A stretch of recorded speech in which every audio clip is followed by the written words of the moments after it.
bonds are woefully mispriced. Yields need to be much higher. Prices need to be much lower. Stocks are overpriced. Their multiples are too high. The US dollar is dramatically overpriced because it's going to lose a tremendous amount of its purchasing power over time, and therefore it should have a much lower exchange rate than the one it has right now. It also means that gold and silver prices are much too low, because right now gold is priced for a world where there is no inflation, where inflation has been vanquished by a tough Federal Reserve that is committed to ridding the economy of inflation. When the markets realize that that's not the case, that the Fed is going to choose inflation as the lesser evil, because that's the choice. Do we have a massive economic collapse, financial crisis, depression, waves of defaults and bankruptcies, or do we tolerate higher inflation? The Fed already made that deal with the devil, and it's going to keep its commitments. We're going to have higher inflation. The markets just need to come to terms with that and price it into assets. And of course, it also means a huge decline in the American standard of living, because I think the recognition of this reality is going to be the final nail in the dollar's coffin. It's going to cause it to lose its status as the world's reserve currency. And so Americans are not going to be able to exchange the money that we print for the goods everybody else produces. We're going to have to live within our means. And those means have been greatly diminished during the years that we've been able to run these massive trade deficits and outsource all of our manufacturing. We've gotten a small taste of those supply channel bottlenecks recently. Well, we're going to get a full helping of it later once the dollar plunges and we really see how much we depend on global supply chains. But again, to wrap this up, when it comes to individual investors, right, we need to take advantage of this situation. You know, I have been preparing and helping my clients prepare for this for over a decade. And the only thing that surprised me is that we've been able to kick the can down the road for as many years as we have. But everything else that's happened is what I predicted. It's just taking place on a longer time scale than I would have imagined over a decade ago. But be that as it may, we're here. And the fact that we were able to kick the can down the road for as many years as we did just made the problems much worse. The bubble has grown much larger during the years of can kicking. And as a result, the collapse is much greater. It means that investors stand to lose a lot more purchasing power if they don't understand what's going to happen and modify their portfolios to account for this. And it also means that the investors who do make those changes are going to make even greater profits, I believe, as a result, because the bigger the bubble, the more air there is to come out. And the more air that comes out of the bubble, I think the more profits that the people make who bet against that bubble. And so that's what we're doing at Euro Pacific Asset Management with our strategies. But I think for people who want to speculate and who are willing to assume a higher degree of risk, and that's always the case when you're investing in gold and silver mining companies, I think those assets are among the most mispriced assets in the market, because if inflation drives the price of gold up to 5,000 or 10,000, the markets currently assume that the price of gold is going to stay at 1,800 or lower into the indefinite future. I think the markets are wrong.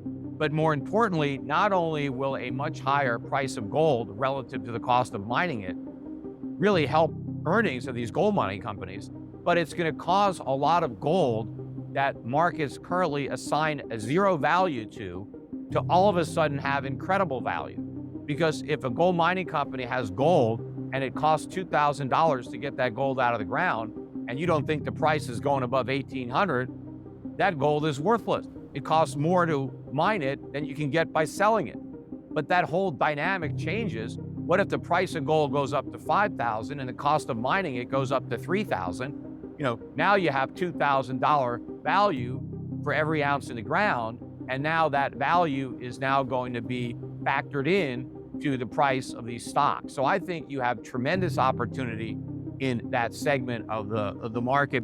For those of you who don't want to take as much risk, I think you can also protect yourself with our other investment strategies that invest in value-oriented companies outside the United States, companies that pay good dividends, companies that sell products and provide services that people need.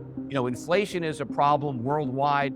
The Fed isn't the only central bank that kept interest rates too low or printed too much money. So when you own a business, you want to own businesses that provide products and services that people need so that you have pricing power to raise your prices as your costs are going up. You don't want to be in the business of providing items that people just buy after they finish paying for all the stuff they need. You want to sell necessities, not luxuries. The discretionary items are the ones that are in trouble, because as people pay more money for food or more money for energy and things like that, they're going to have to cut back on other things. And so you don't necessarily want to own stock in those companies, because they're going to be facing a lot of economic headwinds in addition to just higher interest rates and rising inflation. So we are making these calculations when it comes to determining our allocations and the companies we buy. Specifically, all the companies we're buying are designed to thrive in an environment where the U.S. economy is weak, where we have stagflation, where we have high inflation and a weak economy in the U.S. And I believe that when the dollar finally tanks on this reality, that is going to set off an economic boom outside the United States, particularly in the emerging markets, because those economies have suffered from an overvalued dollar.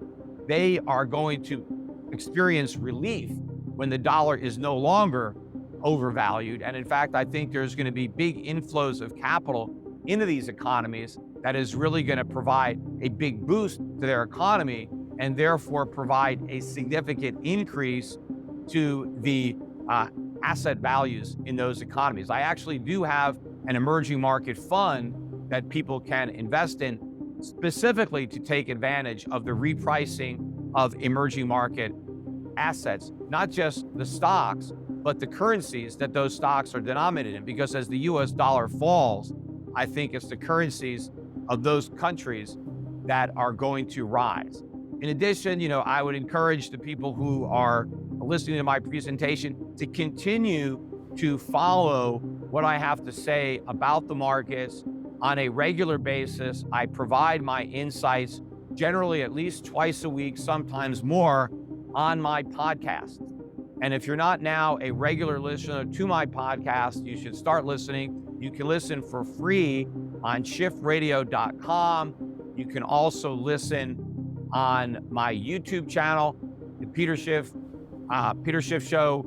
It's the Schiff Report on YouTube. If you want to listen, without any of the commercials, if you want to listen a little early, you can go to Locals. I also have it on that platform for a small fee. So either way, it's important to just follow what I have to say, because it often contradicts a lot of the propaganda that's coming out of Washington and then ends up being regurgitated without changing it in the financial media.